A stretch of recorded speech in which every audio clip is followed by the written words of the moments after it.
Okay, we're gonna go now to verse 1, finally. So it says, "Now the Lord had said unto Abram, Get thee out of thy country, and from thy kindred, and from thy father's house, unto a land that I will show thee." And when you look at this, it says, get out of your country, get out of your kindred, and from your father's house. The kindred, his country, his homeland, was not in Haran, it was in Ur. Okay? So it's not talking about them physically leaving a place. Okay? Everything is symbolic in here. So what does he mean by kindred? What does he mean by country?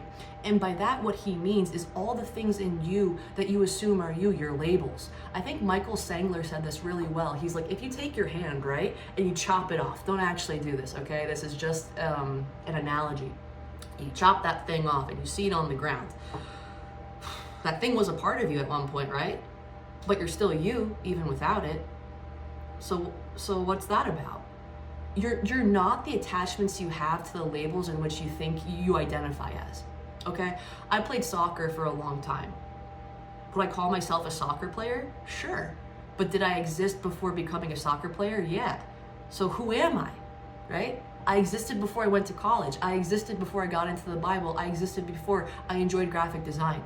I'm not a graphic designer. I'm not a Bible enthusiast. I am not a postgraduate.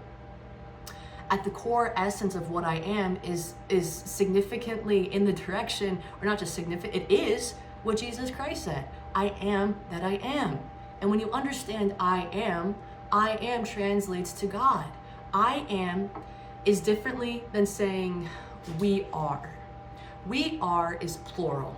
And are means present tense, right? So we could say, hey, plural present tense, we. The important thing about Jesus Christ saying I am and not we are is that I am is present tense, singular. I am this, right? I am that. You're presently being that thing. When you break it down to single I, present tense, that means you need to tap into your single I, be in present tense in order to be Jesus Christ. I am that I am. When I'm present and single in my thoughts, I am God, right? That's what that means. And we have to get back to understanding that. That's the whole point of us being here, is to wake up to understand we are God's. And in the original King James Version Bible, it didn't say make man in my image, it said make man in our image, right? We are all the Greek gods, we are all the Egyptian gods. All of them are symbolic of archetypes that they embody, that are within us, that we have the potential to raise to. We can be Athena, we can be Ra, we are Poseidon, Zeus, we are all of these entities, right? So I'm gonna go back to this whole thing of you leave your father's house because you leave behind the things that you aren't and you wake up to the things you are, which is the purpose of this whole story.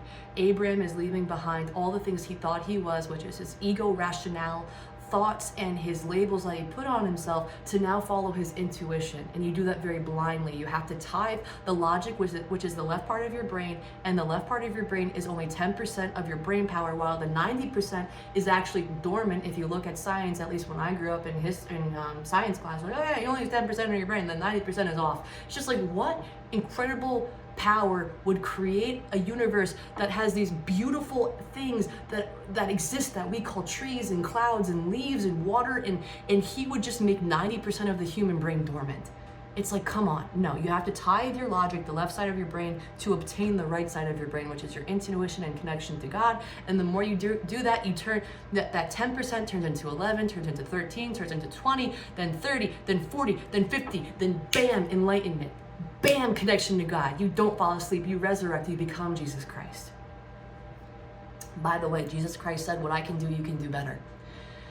And for whatever reason, we all doubt that we can resurrect and transcend our five senses, but we absolutely can.